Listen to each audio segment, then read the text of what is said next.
या समोर या उभे राहा. बाबासाहेबांनी इकडे तोंड करायची.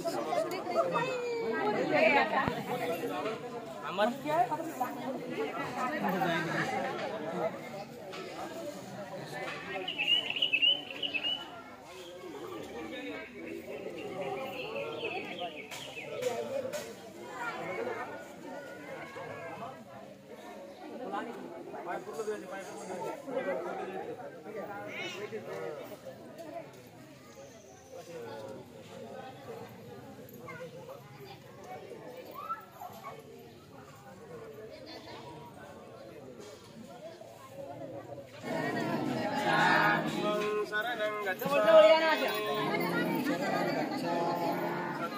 शरणं गच्छामि संघं शरणं गच्छामि शरणं गच्छामि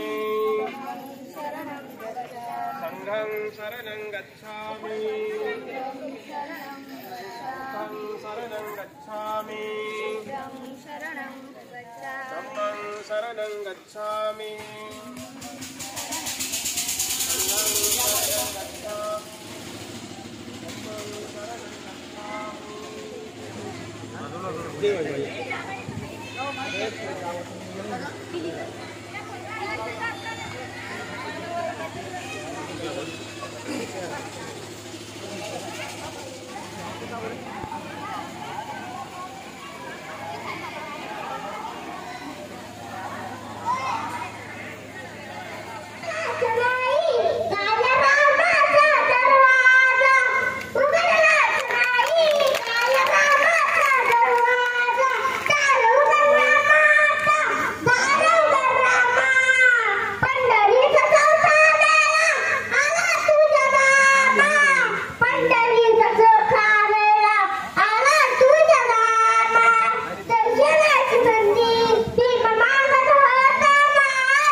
भारतीय संविधानाचे शिल्पकार.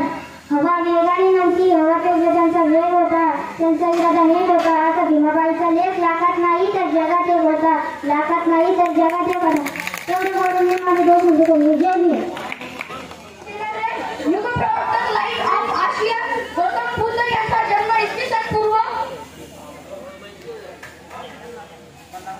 बापरे पाट्या 563 रोजी वैशाखी पौर्णिमेस गच्छामि सर्वं शरणं गच्छामि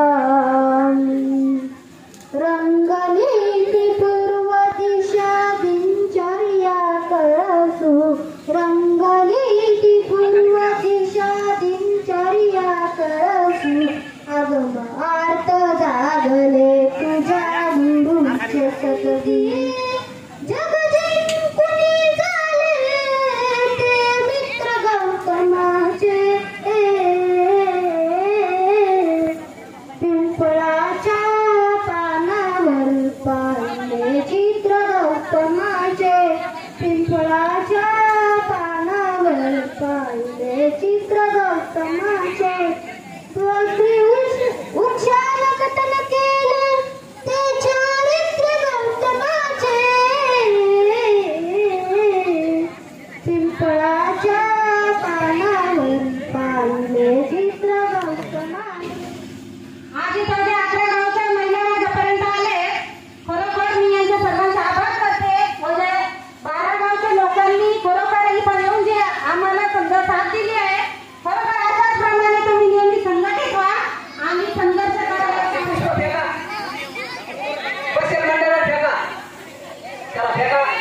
यांचं स्वागत करायचं.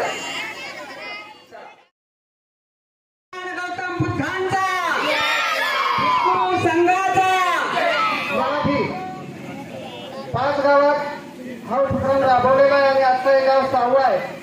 आणखी 5 गाव यातले बाकी आहेत आणि तिथेही आपण अशा संख्येने सामील होणार आहोत. म्हणून आज आपल्याला हा उपक्रम राबवण्यामागचा जो हेतू आहे हा इतकाच हेतू आहे की आपल्या धर्मातील जे उपासक आहेत, उपासिक आहेत किंवा बालक बालिका आहेत यांच्यावर धर्माचे जे संस्कार मग कपिलोत्सव सोडल्यानंतर मला जसे शाळा झाली राजगृह होते आणि त्यांनी निश्चित केलं. ज्ञानाच्या शोधात सिद्धार्थाने एका पाठोपाठ 2 गुरूंचे शिष्य जोपास करले आणि आध्यात्मिक मार्गातील त्यांची प्रगती बघून दोघांनी आपला वारसा पुढे चालण्यासाठी त्यांना निवडले. परंतु त्यांनी त्या दोघांनाही नाकार दिला. नाकार दिला. पुढे सिद्धार्थ गौतम आणि इतर 5 संन्यासींनी संपूर्ण एक चुकीचा त्याग करण्याचा मार्ग स्वीकारला. अन्न पाण्यात त्या कारणाने हा मार्ग अतिशय बिकट होता. अन्नाचे प्रमाण दिवसाला झाडाचे 1 पण एवढे राहिले होते. त्यामुळे त्यांचे पोट त्यांना पाठच्या काळाने चिकटले होते. त्यांची शक्ती न झाली होती. त्यांनी विचार केला. साधू तथागतांनी धन्यवाद. पाऊस येण्याची शक्यता आहे. आपले जेवण झाले पाहिजे. मी वंदने पूजने भगवंत यश प्रज्ञा बोधीजी यांना विनंती करतो की त्यांनी आपल्याला धम्मदेशना द्यायची आहे. प्रसंग पाहून या ठिकाणी आपली धम्मदेशना होणार आहे आणि म्हणून आपल्या आचरणात आणि विचारात परिवर्तन होण्यासाठी सुखा सद्धम्मदेशना सुखा संघस्य सामग्री समकानं तपो सुखो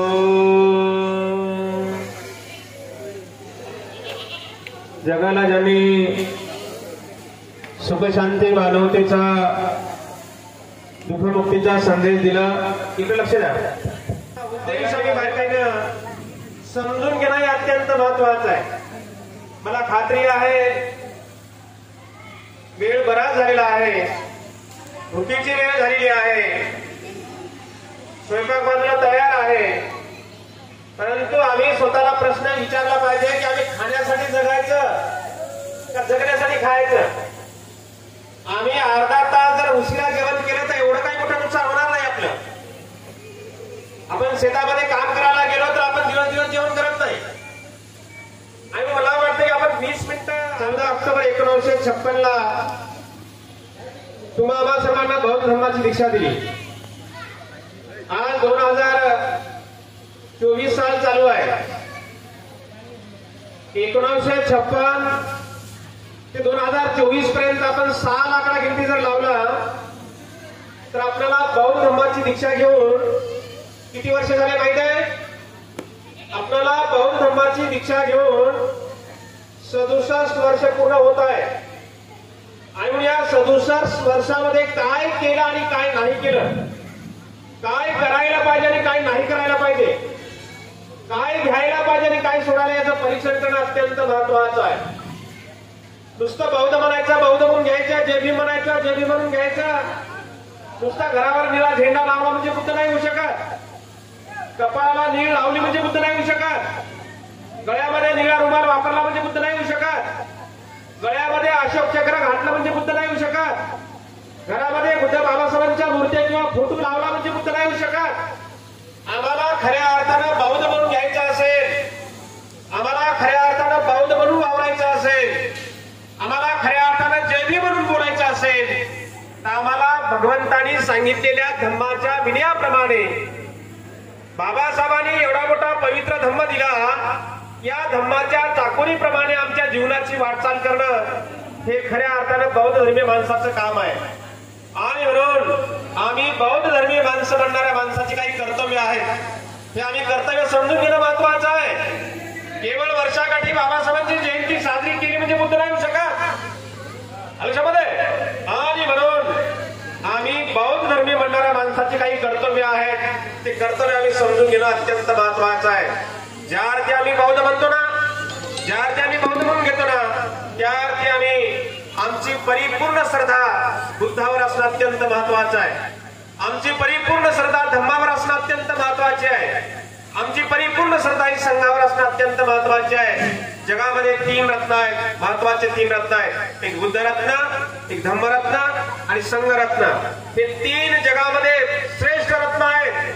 आणि म्हणून तर आपण बुद्ध वंदनेमध्ये म्हणतो, नत्थी मे शरणं अयं बुद्धो मे शरणं वरं एतेन सच्च वज्रेण होतु मे जयमंगलम. नत्थी मे शरणं, नत्थी म्हणजे नाही, नत्थी मे शरणं अयं, दुसरं कुठलंही शरणस्थान नाही. मग कोणतं शरणस्थान आहे? बुद्धो मे शरणं वरं, बुद्धच माझे शरणस्थान आहे. एतेन सच्च वज्रेण, या सत्य वचनाने होतु मे जयमंगलम, या सत्य वचनाने माझे जयमंगल हो. आपण धम्मवंदनेमध्ये म्हणतो आपण, नत्थी मे शरणं अयं धम्मो मे शरणं वरं एतेन सच्च वज्रेण होतु मे जयमंगलम. असं मला वाटतं पाऊस जोरात आलेला आहे. इथे आपण थांबूया. म्हणा सर्वांनी साधू साधू साधू.